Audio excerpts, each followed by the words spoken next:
оқушылар, бүгінгі біздің сабағымыз өлкетану бөліміне арналады. Қазақстан тарихы бойынша.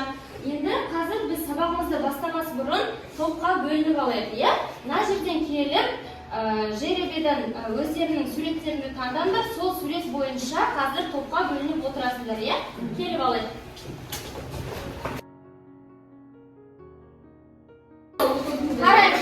Бірінші топ тау тобы болады, екінші топ су тобы, үшінші топ дала тобы. Әркім өзінің суреттеріне байланысты топтасып тез-тез. Енді мына экрандағы суретке назар аударайық. Бұл экрандағы суретке қарайтын болса, қандай тақырыппен байланысты деп ойлайсыңдар біздің бүгінгі сабағымыз? Өтеміз бөлімінен. Бұл жерде қарасақ, мына жерде ауылдың, қаланың және жерлердің аттарының, елді мекендердің атаулары беріліп тұр. Енді осы жерде біз, яғни тақырыбымыз суретке байланысты болады екен. Немене дейді? Топонимдер, өткен заманның куәгерлері, жер-су атауларының тарихы. Сабағымыздың мақсаты жергілікті жер, қала, өзен, көл, тау атауларының шығу тарихын түсіндіру болып табылады. Яғни бүгінгі сабағымыз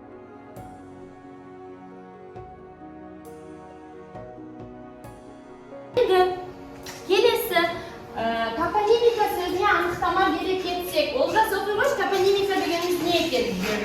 Географиялық атаулар, топонимдер, олардың шығу тегі мағынасын, дамуын, қазіргі жағдайын, жазуын және айтуын зерттейтін ғылым. Жақсы. Енді жер-су атаулары, географиялық атауларды зерттейтін ғылым дейді. Топонимика өзі бірнеше салаға бөлінеді екен. Аронимдер, харонимдер, урбанонимдер, айконимдер, канонимдер, гидронимдер. Аронимдер таулардың атауларын зерттейді, мұқият қарап отырамыз. Харонимдер белгілі бір шекаралар бар аумақтардың атауларын зерттейді. Урбанонимдер қала және де қалалық елді мекен атауларын зерттейді. Айконимдер елді мекендердің атаулары. Канонимдер ауылдық елді мекен атаулары. Гидронимдер өзен, көлдер, теңіздер, су қоймаларының атауы. Мысалы келтіре кетейік бір-екеуіне. Гидронимдер өзендер, көлдер, теңіздер дейді. Мысалы Ертіс өзені, одан кейін тағы да басқа таулардыға, мысалы аронимға келтіретін болсақ, Тянь-Шань, Алтай тауы. Ойлан, топтас, пікірлес деген әдіспен топқа бөлініп алдық. Енді тау тобы Қоңыр-Әулие туралы аңыз, екінші топ су тобы Ертіс топонимі туралы, үшінші топ дала тобы Қалмақ Қамалы деген топонимдерді біз зерттейді екенбіз. Алдарында қарасаңдар плакат жатыр, және де конверттер берілген. Сол конверттің ішінде сендерге көмекші нелер, суреттер мен сөздер берілген.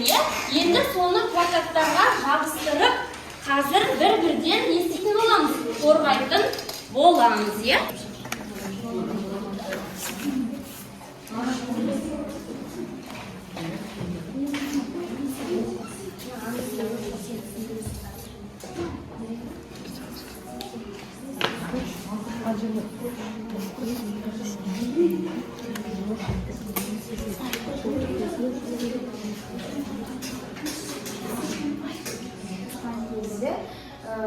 Сол кезде бірақ үлкен қайық болды.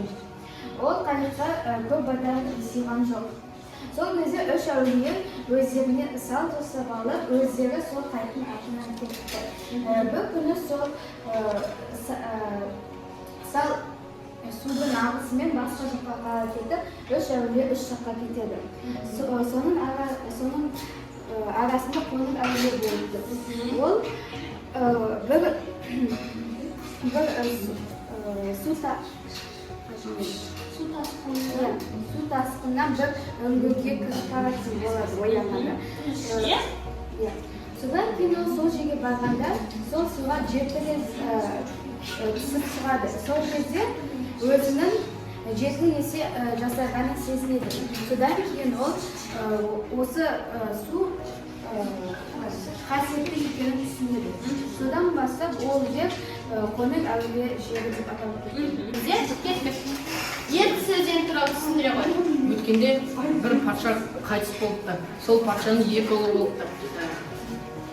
Билікке патшаның орнына үлкен ұлы отырған, ал кіші кіші ұлының аты Шат болған. Кіші ұлы бұған ренжігендіктен бір орманға кетіп қалады. Ол орманда бір судың бойында тұрақталады. Сол судың бойында көптеген жануарлар өмір сүреді. Ол жануарлар үй жануарларын ұстай бастайды. Содан кейін сол жерге бірден келеді адамдар келеді. Сосын соған таңғалып бір ер адамды көреді. Сол ер адамға немене деп айтады? Ер адамдар келіп түсіңдер дейді, иә? Содан кейін осы ертіс атаулы пайда болған екен, иә? Ертіс дейді, сол кезде ертіс деген сөзден ақырын ғана жаңағы жылға өзгертіліп, ертіс өзенінің атауы осылайша пайда болған екен. Бұл қайсына жатады, қараш? Гидронимдер, өзендер, көлдер. 1673 жылдары қалмақтар бекініс салған және көптеген жылдар бойы мұнда қазақтарға кіруге рұқсат бермеді. Қабанбай, Дәулетбай және Боқшын басылған қазақтар шабуылға шықты. Мұндағы бекіністі орысша қиратып жаудың көзін жойды. 1770 жылдардан бері бұл жер қазақтарға тиесілі болды. Біздің облысымызда адам есімдеріне байланысты пайда болған топонимдер бар. Аманбиті, Ожар ауданы, Александр Зиндар ауданы, Тоқтамыс, Абай ауданы, Жақсы, енді оқушылар біз топтық жұмысымызды 2 жұлдыз 1 тілек несімен жаңағы бағалау әдісімен бағалайық, иә? 2 ұтымды болған және де 1 кем болған тұстарын атайық. Бірінші топ, екінші топқа баға келбейді кетіңізші. Мен олардың түсіндіруімен сурет салғаны ұнады. Бірақ олардың түсіндірген кездегі сөздерінің анықтылығы қатты шыққан жоқ. Жақсы. Екінші топ, үшінші топты бағалайық. Жылдан тез. Үшінші топта суреттері жақсы, түсіндіргендері кішкене сөздерді шалқып қойды. Жақсы. Кеттік, үшінші топ, бірінші топты бағалаймыз. Қайсар айта қой? Бірінші топты бағалап жеңізші? Олар бірінші топ Бізде қазір ұлғайтқыш ойынын ойнаймыз. Бұл жерде сендер жаңағы бастапқыда өткен топонимика сөзіне байланысты, ғылым саласына байланысты, мына жерде орналасқан сөздерді әрбіреуінің жанына тауып тез қойып шығу керексіңдер. Шыға қой. Астына белгілеп шыға қой. Қайсы деп ойлайсың? Ароним деген.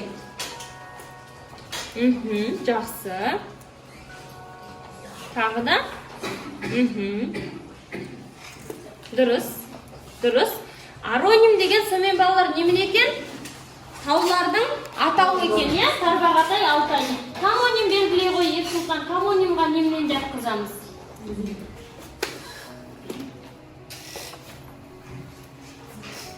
Шалабай дейді, дұрыс. Суқылақ дейді. Жақсы.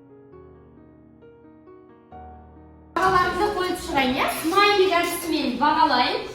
Бірінші топ жақсы көрсетті, иә? Екінші топ. Армысың туған жерім ауылым, жайлауы жазып қандай. Құшақ жайып қарсалапты орым, жайрады жанды жаздай. Туған жер топырағымнан айрылдым, жадымда мәңгесімін. Бүлдірді болмағымнан айрылдым, ауылым ақи. Бүгінгі сабағымызға байланысты қалыптастырушы бағалау тапсырмасы, иә? Топонимдердің жаңағы бөлінетін саласы аронимдер, урбанонимдер, айпонимдер, комонимдер, гидронимдер. Таулардың атауларына байланысты. Мысалға таудың атауы жаңа жаздық қой. Тарбағатай, Алтай деген сияқты. Тағы да сондай таулардың атауы және де қаланың атауын, елді мекен атауын, ауылдық елді мекен, өзек көлдердің атаулардан кемінде екеуден жазасында максималды балл сендерде. Оқушылар бізде енді бағанадан өткен тақырыбымызды қорытындылап өтейік, иә? Қаншалықты біз тақырыпты түсініппіз, жақсы түсіндік пе, әлде шала түсіндік пе, соны анықтайтын боламыз, иә?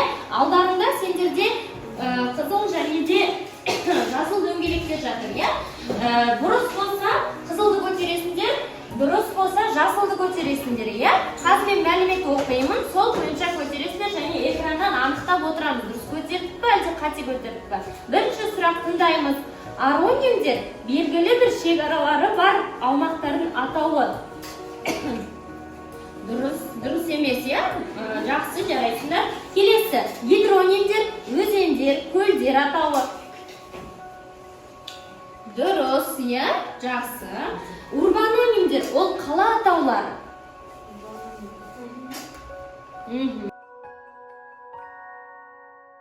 Тапсырма жазып алайық, иә? Күнделіктерімізді ашамыз. Үйге тапсырма. Бірінші, өз бөлгелеріндегі топонимдердің шығу тегін зерттеу. Екінші, олардың есімімен көшелер аталған деген тақырыпта таныстырылым дайындап алып келесіңдер. Түсінікті ме, оқушылар? Зерттейді, қандай бөлімдері бар, қандай салалары бар, барлығымен таныстық. Енді бүгінгі сабағымыз біздің қалай өтті? Соған жаңағы талдау, кері байланыс жасап жіберсек, иә? Қазір мен сендерге секретарьдан баспалдақ әдісі бойынша түсінген жоқпын, ең төмен ортасында сұрақтарың бар болса жазасыңдар. Сосын толық түсіндім десеңдер, оны да стикерға жазып белгілеп кетесіңдер.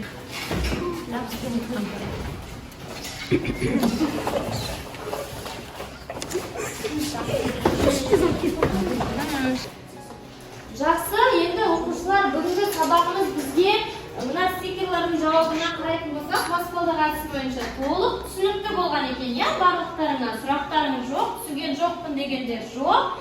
Енді сабағымызды қорытындыладық. Сабағымыз жақсы өтті деген ойдамын. Сендерге де ұнады деген